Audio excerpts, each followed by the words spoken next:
Deep in a snowbound Colorado forest, a retired Navy SEAL heard something that didn't belong. A train horn on the wrong night. Through the blizzard, he followed it alone. On the frozen tracks, he found the unthinkable. A chained German shepherd and a sack of dying puppies abandoned to steel and speed. Before we begin, tell us where you're watching from. Drop your city and state in the comments so we can see how far this story travels. Early winter night settled heavily over the snowbound forests of northern Colorado. The kind of cold that did not merely touch the skin, but pressed inward, slow and deliberate, as if the mountain itself was testing the limits of anything still alive within it. The wind moved through the tall pines in long, hollow breaths, bending their dark silhouettes into shapes that seemed almost human in the shifting white haze. And beneath that restless sky stood a small, aging cabin tucked deep among the trees, half buried in snow and forgotten by anything that did not belong to the wilderness. Inside that cabin lived Walter Hayes, a 68-year-old retired Navy SEAL whose body still carried the structure of a man once built for war. Tall and broad-shouldered, though slightly stooped now with age. His movements economical and deliberate. His face carved with deep lines that spoke less of time and more of memory. A square jaw shadowed by a short gray beard. Pale blue eyes, sharp yet distant. The kind of eyes that rarely softened because they had seen too much and learned to hold it all in silence.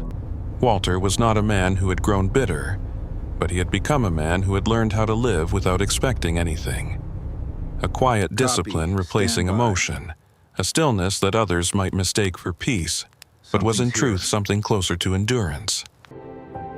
Years earlier, after losing his wife Eleanor, a gentle woman with warm brown eyes and silver-threaded hair who had carried a quiet strength that balanced his hardness, to a long illness that drained her slowly until there was nothing left to hold, Walter had retreated further from the world, and when his only son Daniel, who had inherited his father's height and his mother's kindness, enlisted and never came home from a deployment overseas, something inside Walter closed in a way that no training could reopen. Since then, the cabin had become not just a place to live, but a place to remain. A fixed point where time did not move forward so much as circle endlessly around memory. What was that? The storm outside rattled faintly against the windows, snow striking the glass in irregular bursts, and Walter sat near the small wood stove, one hand resting loosely on his knee, listening to the familiar language of the wind, a sound he had come to understand over the years, not as noise, but as presence. He did not keep a clock on the wall, did not mark the hours in any conventional sense, but he knew the rhythms of this place well enough to recognize when something shifted. And that was why, when the sound came, it did not startle him so much as it pulled him sharply into focus. It was faint at first, almost lost beneath the storm, a low, distant note that stretched thin through the air, but it did not belong to the wind, and Walter knew it immediately. A train horn. He did not move right away, but his head tilted slightly, his eyes narrowing as he listened again, every part of his attention narrowing with it, instinct layering over stillness with quiet precision. No. The rail line that cut through these mountains was old, rarely used, a leftover vein of steel that the modern world had mostly forgotten. And Walter knew its schedule without ever needing to think about it. A single freight run once a week. Always in the late afternoon, always predictable, almost comforting in its consistency. But this was night, deep night, and there was no train scheduled to pass. The horn came again, longer this time, carried unevenly by the wind, and something in Walter's chest shifted. Not fear, but recognition. The same internal alignment he had felt countless times before stepping into situations that did not make sense but demanded action. He rose slowly from his chair, joints protesting faintly, but not enough to slow him, his body remembering patterns his mind no longer questioned. And he crossed the small room to where his coat hung near the door, fingers brushing the fabric with practiced familiarity. For a moment, he paused his hand resting against the worn material, and in that pause came the briefest flicker of something he rarely allowed himself to feel. A hesitation rooted not in doubt but in memory. In the knowledge that once he stepped outside, he would no longer be the man who simply waited out his days. He thought of Eleanor, of the way she used to look at him when he came back from missions, searching his face for something she could not name, and of Daniel standing tall in a uniform that never quite fit the boy Walter still saw beneath it. And for a heartbeat, the weight of everything he had lost pressed in on him as sharply as the cold outside. It would have been easy to sit back down, to let the sound pass, to tell himself that whatever was happening out there was not his concern. Not anymore. That his time for stepping into danger had ended long ago, but that was not who he had ever truly been. And somewhere beneath the years of silence, that part of him still remained. The horn sounded again, closer now, cutting through the storm with a clarity that left no room for denial, and Walter exhaled slowly, a quiet release of breath that felt almost like a decision made long before this moment. He pulled on his coat, the familiar weight settling across his shoulders, and reached for the flashlight resting on the small table beside the door, checking it without looking, muscle memory guiding the motion. The cabin seemed to hold its breath as he moved, the fire in the stove crackling softly behind him, the only warmth he was about to leave behind. And when he opened the door, the wind pushed inward immediately, cold and insistent, carrying with it the sharp sting of snow and the distant, unmistakable echo of steel moving against steel. Walter stepped out into the storm without looking back, the door closing behind him with a muted thud that was quickly swallowed by the wind, and as he moved into the darkness, his figure fading into the shifting white. There was no longer any trace of hesitation in him, only the steady, controlled focus of a man who had stopped running from what he was. Somewhere ahead, beyond the trees and the drifting snow, something was wrong. And for the first time in years, Walter Hayes was moving toward it. Walter Hayes moved through the storm with a measured pace that balanced urgency and control, each step placed carefully to avoid slipping on the uneven ground hidden beneath the snow, the beam of his flashlight cutting a narrow path ahead, while the wind pushed against him with a force that would have turned a lesser man back long before reaching the edge of the forest. The sound of the train grew louder now, no longer a distant anomaly but a rising presence that vibrated faintly through the soles of his boots, and as he descended toward the rail line, the world seemed to narrow into a tunnel of white, shadow, and sound, until the tracks finally emerged before him like two dark scars cutting through the frozen earth, gleaming faintly under the shifting light.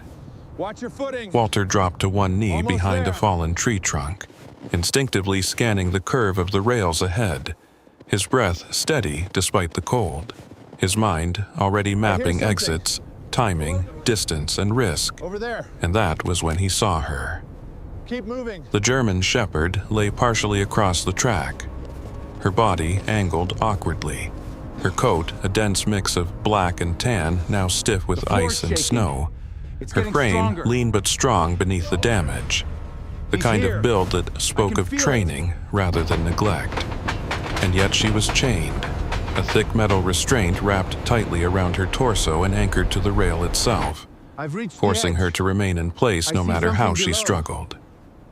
Her age was difficult to determine at a glance, perhaps 4 or 5 years old, her muzzle still sharp but her eyes heavy with exhaustion, amber irises dulled by pain and cold. And as Walter watched, she attempted to rise, her limbs trembling violently, only to collapse again with a low, strained breath that barely carried through the storm. For a fraction of a second, Walter considered the possibility that this was some kind of accident. But the precision of the restraint, the deliberate positioning, and the absence of any attempt to free the animal told him otherwise. And then his light shifted slightly, catching something else just beyond her reach. A dark, irregular shape half buried in the snow near the edge of the track. And as he focused on it, the shape resolved into a coarse burlap sack, tied tightly at the top. its surface damp and stiff with ice, yet moving ever so slightly with a faint, uneven motion that did not belong to the wind. The train horn sounded again, much closer now, its echo rolling through the valley like a warning too late to matter, and Walter felt the moment collapse into clarity, the part of him that calculated outcomes shutting down in favor of action, and he moved. He broke from cover in a controlled sprint, boots slipping once before finding purchase, his body low and angled against the wind as he closed the distance to the tracks, the headlight of the approaching train beginning to glow faintly around the bend, a hard white beam cutting through the storm. The dog saw him then, her head lifting slightly not in aggression, but in something closer to desperate awareness, and she let out a weak, hoarse sound that might once have been a bark but now carried only the raw edge of exhaustion. Walter reached her in seconds, dropping beside her and pulling a knife from his coat, the blade flashing briefly in the light as he worked it against the chain, the metal biting back against the steel with a resistance that told him it had been chosen for strength rather than convenience. And as he cut, he could feel the vibration of the train growing stronger beneath him, the rail humming faintly with the weight of what was coming. The chain gave with a sharp snap, and without pausing, Walter hooked his arm beneath the dog's chest, lifting her with a controlled force that ignored the strain in his muscles, dragging her clear of the track in one continuous motion, her body limp but not unresponsive, and as he set her down just beyond the rail, he turned immediately toward the sack.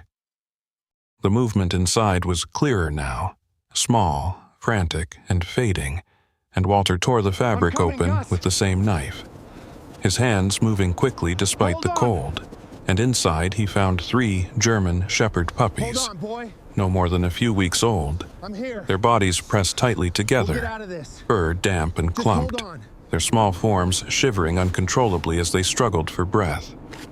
Their eyes were barely open, their movements weak, and one of them let out a faint, broken whimper that cut through the storm more sharply than the train horn ever could. Behind him, the dog moved, not away, but toward the sack, dragging herself across the snow with a determination that defied her condition, her body shaking violently as she reached the torn opening and pressed her muzzle inside, nudging the puppies with a gentle urgency that spoke not of instinct alone, but of something deeper, something that refused to let go even when everything else was failing. Walter froze for half a heartbeat as he watched her, the image striking something buried deep within him, something he had spent years keeping locked away. And suddenly he was no longer in the snowbound forest, but in another place entirely, another time. The air thick with heat instead of cold, the sound of gunfire replacing the wind, and a man calling his name from somewhere just out of reach, a man he had not been able to pull back, not in time, not ever. The memory came and went in an instant, but the weight of it remained, pressing into his chest as sharply as the cold. The train roared into view then, its headlight blinding against the white, its mass unstoppable, and Walter forced himself back into motion, scooping the puppies into his coat, pressing them close to his body for warmth as he reached again for the dog, dragging her further from the track just as the train thundered past, the force of it slamming into him like a wall of air, snow exploding outward in a violent surge that erased everything for a moment, the sound overwhelming, absolute, and then just as quickly, it was gone, the train disappearing into the storm as if it had never been there at all. Silence followed, heavy and unnatural, broken only by the wind and the faint, fragile breaths of the creatures he had pulled from the edge of death. And Walter knelt there for a moment, his chest rising and falling steadily, his mind already moving ahead, assessing, recalculating. But beneath that, something else had shifted, something quieter but no less significant. He looked at the dog as she lay beside the torn sack, her body still trembling but her eyes fixed on the small shapes within his coat. And in that gaze, there was no confusion, no fear of him. Only a fierce, unwavering focus on her young, as if nothing else in the world mattered, Not the cold, not the pain, not even the fact that she had been left there to die. Walter understood then, with a certainty that required no further evidence. This had not been random, not careless, not the result of neglect or accident. This had been planned, deliberate, a clean and efficient way to erase something without leaving a trace. And if that was true, then whoever had done this would not simply walk away from it. He rose slowly, adjusting the puppies within his coat, then bent to lift the dog once more, her weight heavier now, not because it had changed, but because of what it represented. And as he turned back toward the forest, the storm closing around him once again, Walter Hayes knew that whatever had begun on those tracks was far from over. Walter Hayes did not run blindly.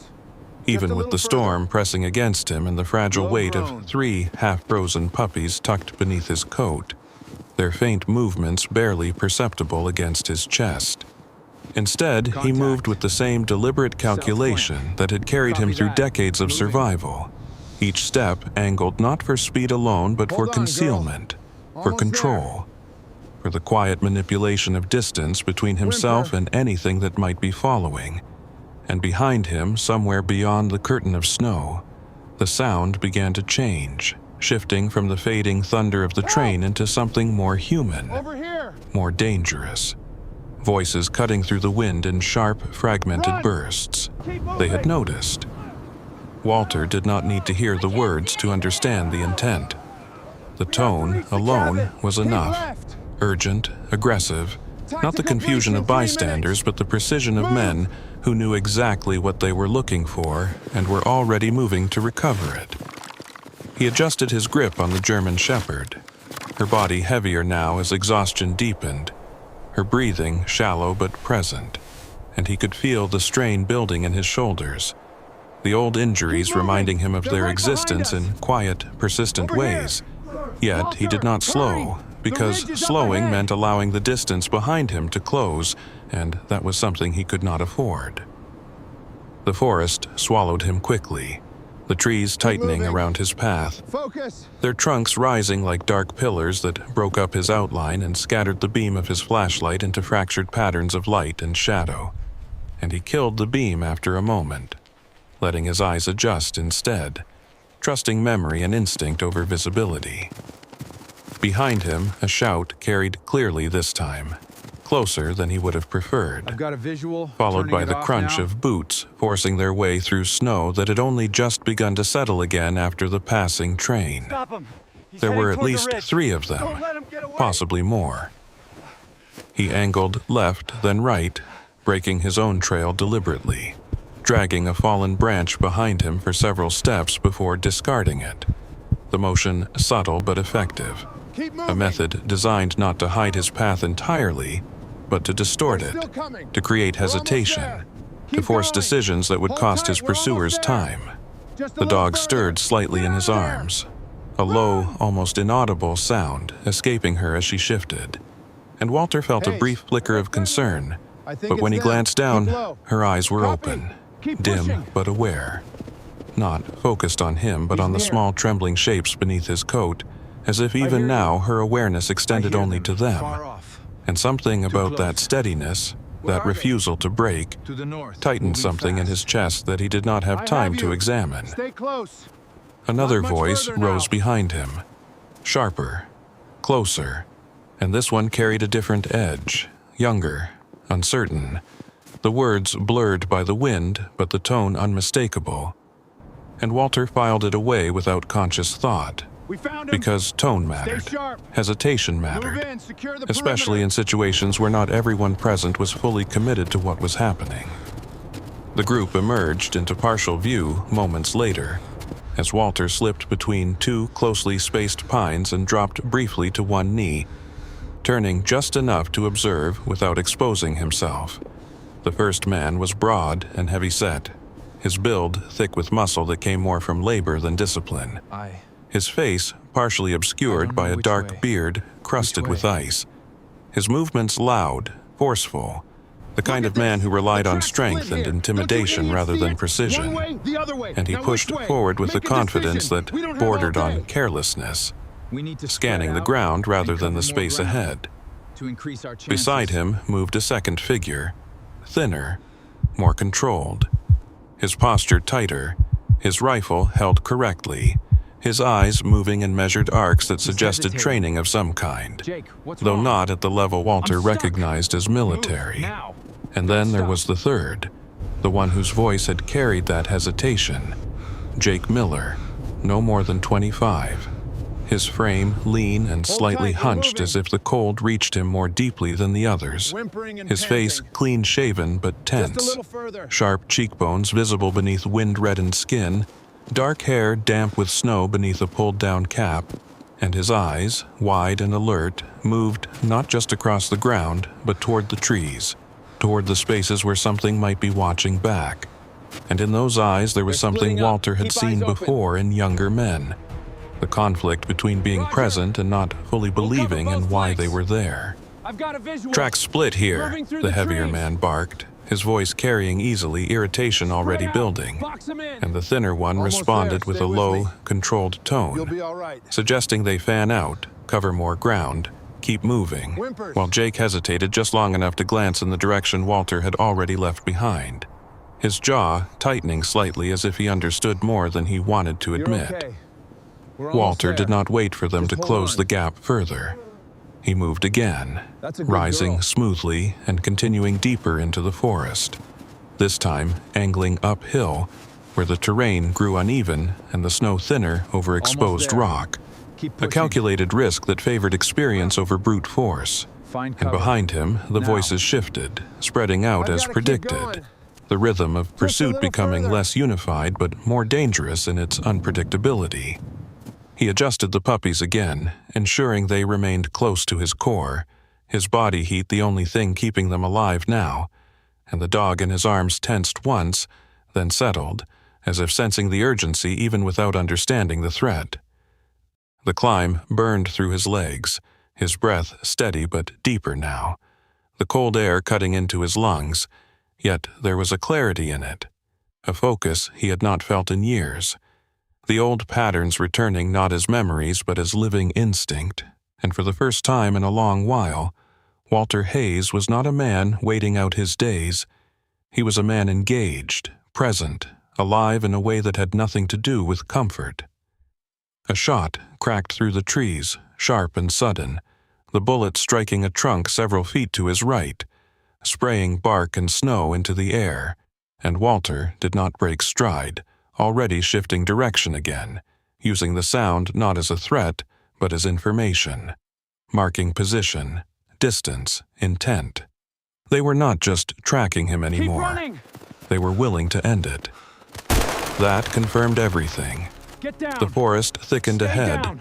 the familiar outline of his land beginning to emerge through the storm, and he pushed the final stretch with controlled urgency, his cabin appearing at last as a dark shape against the white, almost invisible unless one knew where to look, and he crossed the remaining distance I've got to quickly, keep moving. slipping inside and closing the door behind him in Stay one low. smooth Watch your motion, footing.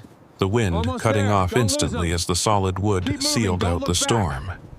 Inside, Did you hear the that? silence returned, Calculated move. heavy Stay but no frosty. longer empty, and Walter moved immediately, laying the dog down near the stove, placing the puppies gently beside her, his hands already Almost working to there. bring warmth back into their Keep small, pushing. fragile bodies, his mind shifting from escape to preservation Not without stopping. pause. I found Outside, the voices it. faded, Walter. the storm reclaiming the forest once more. Walter. Are you But in Walter there? did not relax, Almost there. because he Hang tight, understood little something ones. now with absolute Inside. certainty. Quick. This had not been a random act, and men We're safe who went to now. this kind of God. effort did not simply give up when something went wrong. He glanced once toward the door, Is then anyone back here? to the living creatures he had You're carried safe through now. the Stay storm, still. and in that There's the moment, first one, the line had been and the crossed second. completely. All right, Mama, all There was of you no are stepping safe. back into Just rest silence, here. no returning to the life he had been enduring before this night. Whatever had begun on those tracks had followed him home.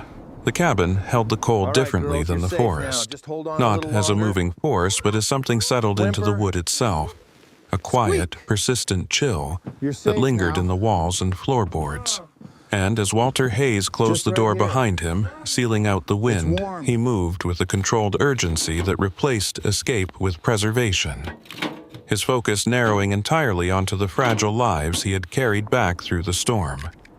He knelt beside the small iron stove and fed it quickly, stacking dry wood with practiced efficiency, striking a match that flared briefly before catching, the flame growing into a steady, low fire that began to push warmth outward in slow, uneven waves. And only then did he allow himself to shift his attention fully to the German shepherd lying where he had placed her. Up close, the damage was clearer. Her fur clumped with ice that had begun to melt into damp patches. Let's take a look. Her ribs faintly visible beneath her coat, Okay, I'm here. not from neglect, but from strain. Her body built for endurance, yet pushed Easy, beyond girl. its limits.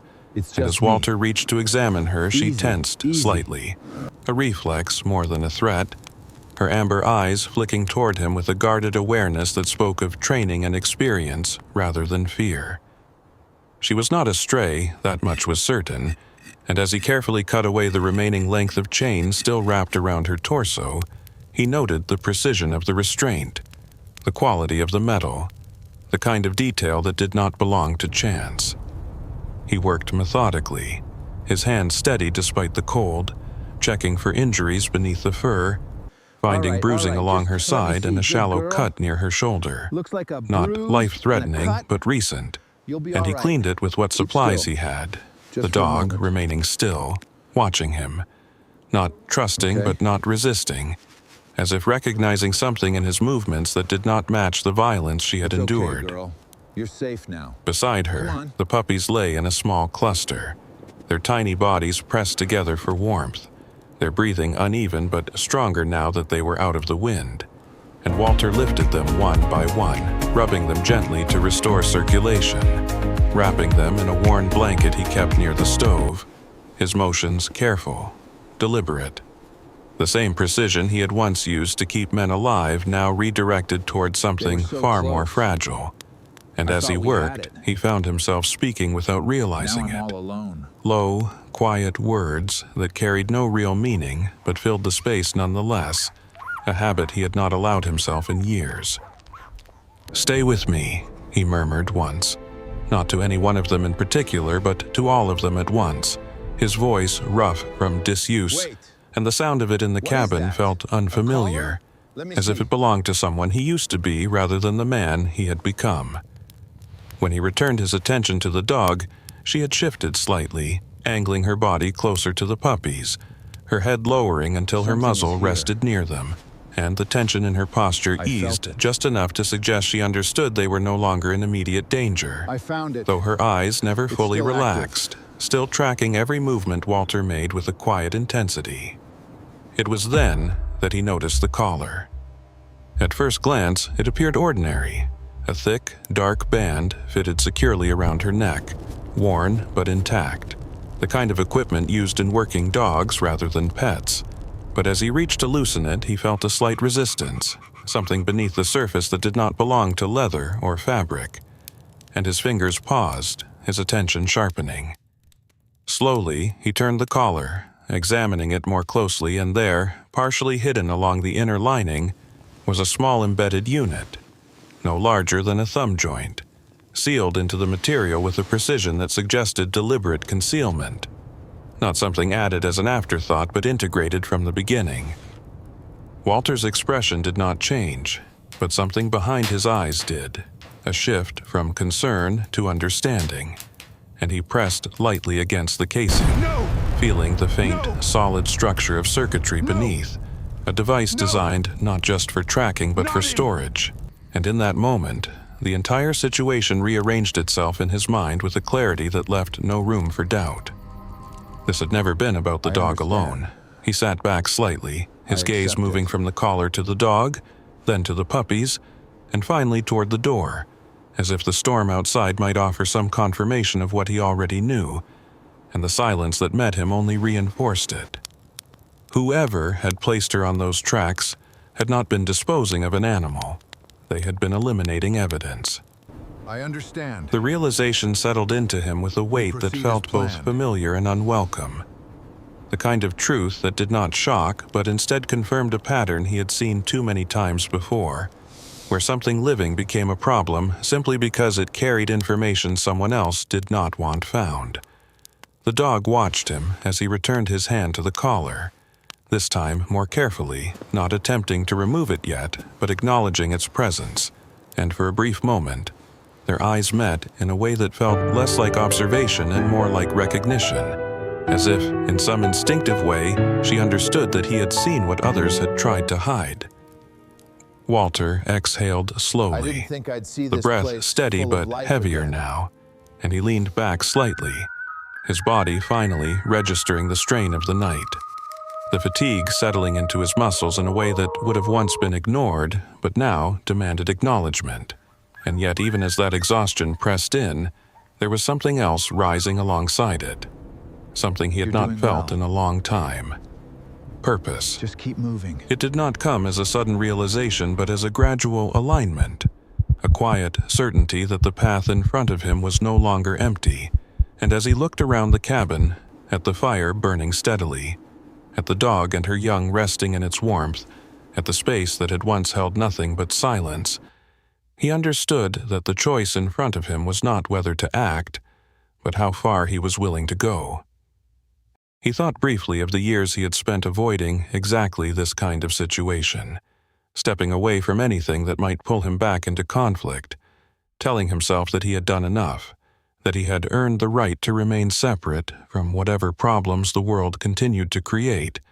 But that line had already been crossed the moment he stepped onto those tracks, and there was no version of this that ended with him simply walking away. Outside, the storm continued, but its fury had softened slightly, the wind less violent, the snowfall steadier, as if the mountain itself had settled into a quieter rhythm, and Walter rose slowly, moving towards the door, his hand resting briefly on the handle as he listened, not for sound, but for absence, for any sign that the men who had pursued him had come closer, and when he heard nothing, he remained there for a moment longer, considering. Then he turned back into the cabin, his gaze settling once more on the collar, on the hidden device, on the undeniable fact that whatever information it held had been important enough to kill for. No. And in that moment, the last of late. his I have to hesitation go. disappeared. Walter Hayes did All right, not reach buddy, for I'm his back. coat again, did not prepare to leave, did not consider distance or escape. Instead, he moved back toward the stove, toward the dog and her young, and sat down gotcha. beside them, his posture steady, We're safe now. his presence grounded in a decision that required no further thought. He made was my not going choice. anywhere. Whatever had begun on those tracks would not be finished by running from saved it. them. He would stay, and if they came, Just doing he my would be job, ready. Walter. The storm had thinned into a steady fall by the time the first sound reached Walter Hayes. Not the wind this time, not the shifting branches or settling snow, but something mechanical, distant at first, then clearer.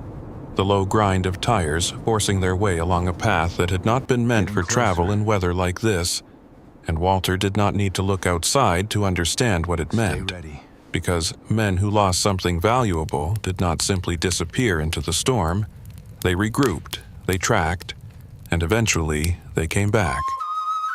He was already on his feet before the engine noise fully resolved, his movements controlled, deliberate, the same quiet efficiency that had carried him through countless situations where hesitation meant failure.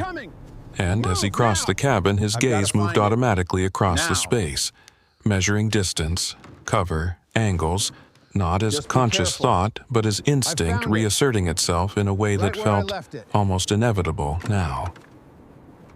The German shepherd stirred near the stove, her head lifting slightly, eyes alert despite exhaustion, her body still weak but no longer on the edge of collapse, and the puppies shifted against one another in their blanket, their small forms warmer now, more stable, their breaths steady enough that Walter allowed himself to shift his focus away from them without hesitation.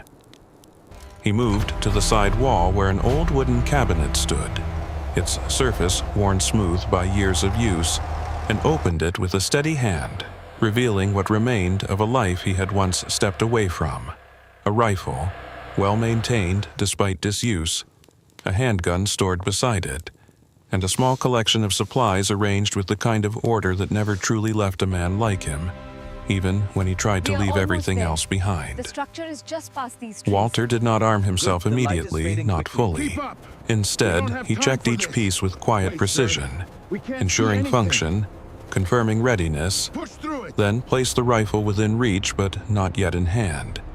His intention clear even to himself.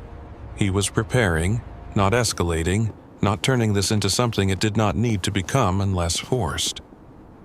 The vehicle came to a halt somewhere beyond the tree line, its engine cutting out with a final low rumble that left the forest in a heavy silence broken only by the soft fall of snow. And moments later, voices followed closer than before, clearer, the tone no longer searching but certain. Open it now. They had found Don't make him. me come in there. Walter stepped towards Open the damn window, door. keeping his profile low, his eyes need to adjusting spread to the out. shifting light Check the outside. angles. And he saw Take them sector then. 5. 3 figures Got it. moving Move through into the position. trees, their outlines partially I saw a obscured light in but there. unmistakable in their intent, It the might be a heavy-set trap. man leading, his But we have to broad try. shoulders pushing forward with the same setting the careless perimeter. confidence Walter had noted We need to earlier. move now. His beard now crusted with frost, his posture aggressive, impatient, while behind him moved the thinner man, controlled, weapon ready, scanning with sharper awareness and slightly off to the side, a half step behind, was Jake Miller, his posture tighter than before, his movements less certain, his rifle held but not raised, his gaze flicking not just ahead but around, as if measuring something beyond the immediate objective.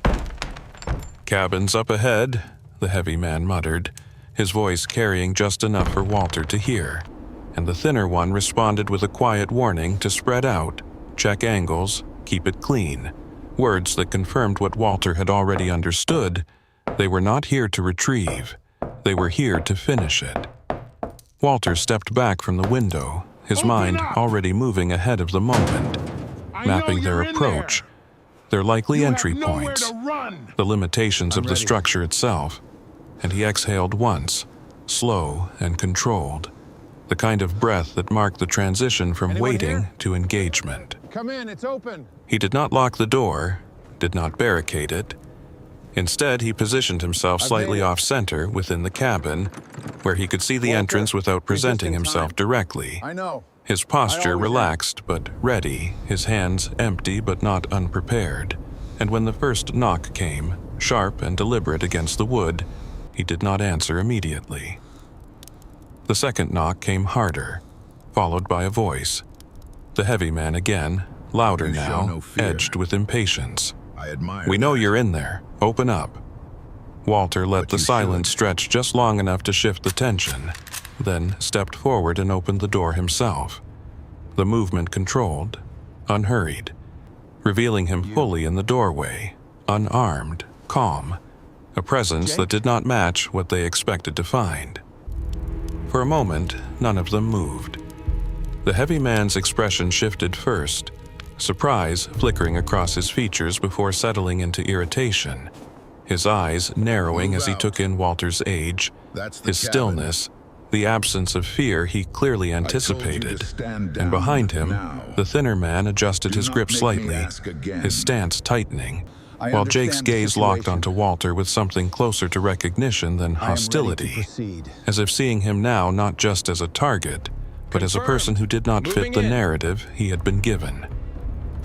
"Step aside," the heavy man said, his tone low but forceful. "We're taking what's ours." Walter did not move. "They're not yours," he replied, his voice steady, quiet, carrying none of the aggression the moment seemed to demand. And something in have to that do this. tone, the lack of escalation, shifted the dynamic more than any raised weapon could have. Just do it. The thinner man stepped forward There's another slightly, way. his eyes scanning We have to past go Walter around. into the cabin, It's the catching only sight path of the now. dog and the small shapes near the fire. And his You're expression coming with me. hardened, confirming what they had come for. Please, But before he just could speak, listen. Jake I can moved. explain. It was a small movement, I don't almost give a damn unnoticeable. what you think you A shift heard, of Jake. weight, a lowering of You his got no rifle just authority enough to here. matter. And when he spoke, his voice was I quieter recognize than the others, but it carried in the stillness. What is this? It doesn't have to go this We way. finished this. Here. The heavy man I turned saw sharply that. toward him, I know. anger flashing We need to immediately. adjust. Not your call, kid.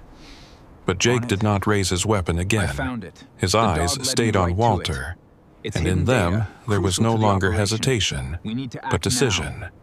The kind that came when something internal finally aligned with what was in front of him.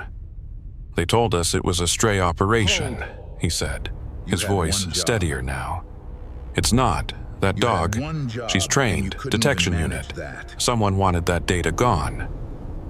The thinner man swore under his breath, his posture tightening, and the heavy man's expression darkened, his patience gone, but Walter remained still, absorbing the information not as revelation, but confirmation of what he had already begun to understand. "Then you know why you're here," Walter said quietly, and Jake nodded once, a small deliberate motion. "Yeah," he replied, "and I know it's wrong." The silence that followed stretched tight, the kind that could snap in any direction, and Walter felt the moment balance on a knife's edge, not between violence and peace, but between two different kinds of outcome, one that ended quickly and one that changed everything. The heavy man moved first, stepping forward with intent, but before he could close the distance, Jake raised his voice, sharper now. "Stop." It wasn't a plea, it was a command. The word hung in the air, unexpected, and for a fraction of a second it held. Walter did not move, did not escalate, but his eyes shifted slightly, measuring, calculating, and when the moment passed without immediate violence, he spoke again, quieter than before. "There's still a way out of this." Jake's grip loosened further, his weapon lowering completely now, and the thinner man hesitated, caught between orders and uncertainty, while the heavy man's anger boiled just beneath the surface, searching for a direction that was no longer clear. In that hesitation, the balance shifted. Jake stepped back, just one step, but it was enough to break formation, I'll do it enough to myself. signal that whatever this had been when they arrived, it was no longer the same. Stay back. "We need to call this in," he said, not to Fire's got a Walter, rhythm to it. but to the others, Tells me his what's voice out there. firm now. "This Just goes not the higher right than move. us." The heavy man swore, but he Let's did not slow move down. forward again, There's and another Walter way to saw handle it then. this. The fracture, Just hear me out, the please. point where control slipped, and once that happened, can't. the outcome was already Not anymore. decided. I'm He done. turned slightly, reaching for the small radio unit he kept on the shelf, Understood. not rushing, wait. not forcing the moment. And when he keyed can't it, do it. his voice was calm, Orders are orders. precise, delivering coordinates, situation, the kind of report that carried weight beyond the cabin itself. Jake watched him, I'm done then fighting glanced for you. back at the others, and in that look, there was no longer any doubt. The line had been crossed. Falcon 1, Outside, this is Nightwing. the storm Come in. continued its quiet fall, but inside the cabin something had shifted permanently, and as Walter set the radio Delta 2 to down, HQ. his gaze Coordinates steady, grid 457 his posture Alpha. unchanged, Situation is critical. he understood Awaiting that this was no extraction. longer just about survival, it was about exposure, about bringing something buried into the All light. right, he's ready. And for the first time in Let's move. years, the fight in front of him was not one he intended to walk away from. Morning came slowly to the mountains, not with warmth, but with a dim, gray light that filtered through the thinning clouds and settled over the forest like a cautious breath. And Walter Hayes stood just inside the doorway of his cabin, something. watching as the last of the storm drifted into silence, the snow no longer driven by violent wind, but falling gently, almost peacefully, as if nothing had happened the night before. Yet the stillness carried a different weight now. Do you hear that? Not emptiness, but aftermath. The kind that followed events too large to simply disappear. The sound of approaching engines broke that fragile calm just after first light, deeper and more controlled than the rough arrival of the men who had come before. And Walter did not need to reach for a weapon this time, because the rhythm was different. Organized, measured, and as the vehicles came into view through the trees, their dark shapes moving in formation, It was clear that Keep your whatever had been distance. set in motion the night before Stay had out reached here. beyond the I'll take a forest. look. The first to step out was Agent Rebecca Collins, a woman in her early 40s whose presence carried a quiet authority rather than overt force. Her build lean and upright, her posture straight without rigidity, dark brown hair pulled back neatly beneath a winter cap. Her face marked not by softness, but by control, the kind that came from years of Don't seeing let him situations unfold without allowing emotion to cloud judgment. Her eyes sharp and observant as they moved quickly across the cabin, the surrounding terrain, and finally to Walter himself. She approached without haste, her boots sinking slightly into the snow, Where are we going? and when she spoke, her voice was calm, measured, carrying neither suspicion nor reassurance, only intent. "Walter Hayes," she said, not as a question, but as confirmation. Walter gave a small nod, his gaze steady, and stepped aside just enough to allow her line of sight into the cabin without fully yielding the space. Behind her, 2 other agents moved with practiced coordination. One of them, a tall, broad-shouldered man with close-cropped blonde hair and a weathered face that suggested years in field operations rather than behind a desk. His movements efficient and direct as he secured the perimeter, while the other, younger, remained closer to the vehicles, monitoring communication equipment. Jake Miller stood near the edge of the clearing, slightly apart from the agents. His posture more relaxed now, but not entirely at ease. His hands empty, his rifle gone, his expression carrying a quiet tension that had not yet resolved into anything permanent. The arrests happened quickly, almost without resistance. The heavy-set man who had led the group the night before was already subdued, his earlier aggression replaced by a tight, silent anger as he was escorted toward one of the vehicles, while the thinner man followed with less resistance, his eyes shifting constantly as if searching for an exit that no longer existed. Walter watched it all without comment, You came back. his attention divided between the scene I outside recognize and the the sound. quiet presence behind him, Keep your distance. where the German Stay shepherd lay alert. near the stove, her body still weak Move but in stable, slow. Eyes her up. breathing It's steady, clear. her eyes Hayes. tracking the movement with a guarded awareness, while the puppies, now warmer and more responsive, You know me. shifted gently in their blanket, their small bodies no longer on the edge of fading. Inside the cabin, Agent Collins moved carefully, her gaze taking in every detail without disturbing the space unnecessarily, and when Walter handed her the collar, her expression did not change immediately, but her focus sharpened, her fingers tracing the embedded device with precise attention before she signaled to the agent outside, who entered with a small case and began documenting it with quiet efficiency.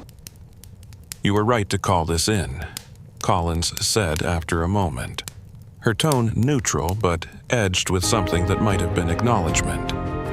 Walter did not respond right away, his gaze shifting briefly to Jake, who met it with a slight Evidence nod, marker 4, an silver unspoken aluminum exchange that briefcase, carried more combination weight lock than intact. words. Located "It wasn't a approximately 3 choice," feet from the eastern wall. Walter said finally, his voice calm. Collins studied him for a It was not moment a choice. longer, as if measuring the only something way. beyond the immediate situation, Status update, people. then gave a small, Perimeters are almost secure. imperceptible Comms are nod. functional.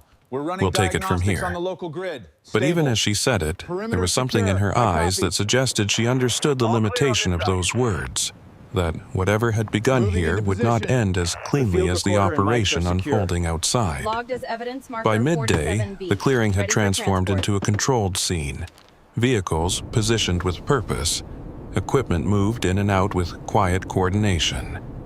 The evidence secured, statements taken, Something's wrong. and the forest, which had I seemed can so see it. isolated the night before, now felt briefly They're connected in to a trouble. wider world that operated under its own Understood. rules and systems.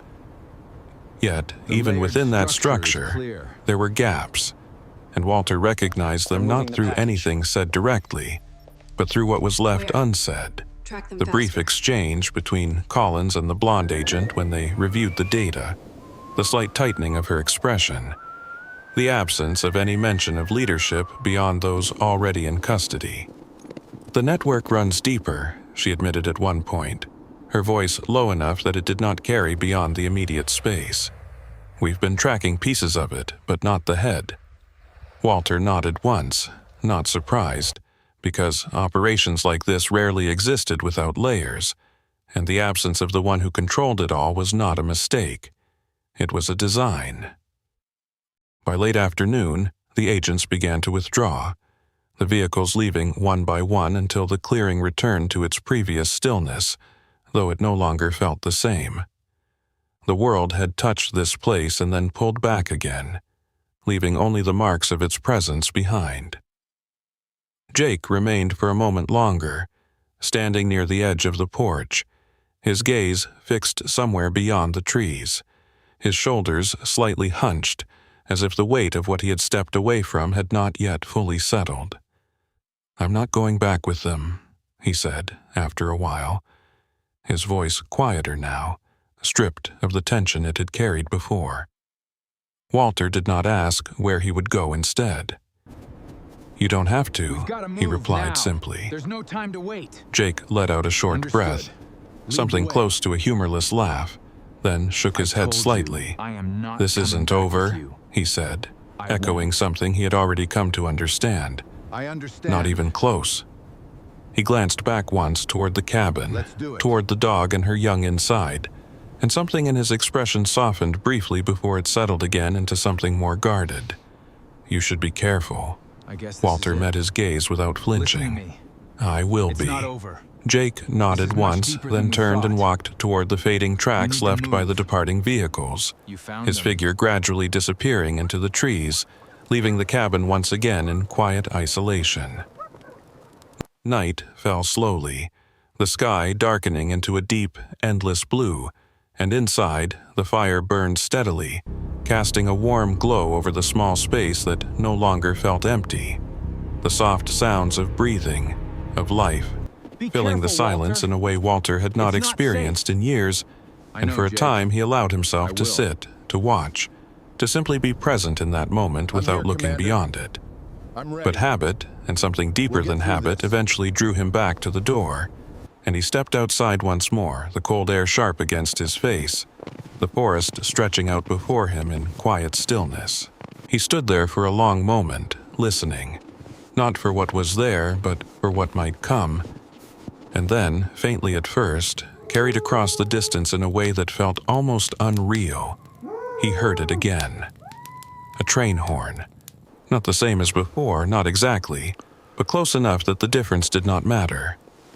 Walter's gaze shifted toward the direction of the tracks, his posture still, his expression unreadable, and far beyond the trees, through the darkness, a distant light began to move, slow, steady, cutting through the night in a way that did not belong to any schedule he knew. Hold. He did not move toward it this time. He simply watched, his presence grounded, Do you see that? his mind already turning over what it meant, and as the sound carried through the cold air once more, one truth settled quietly into place. The storm had passed, but whatever had come with it had not.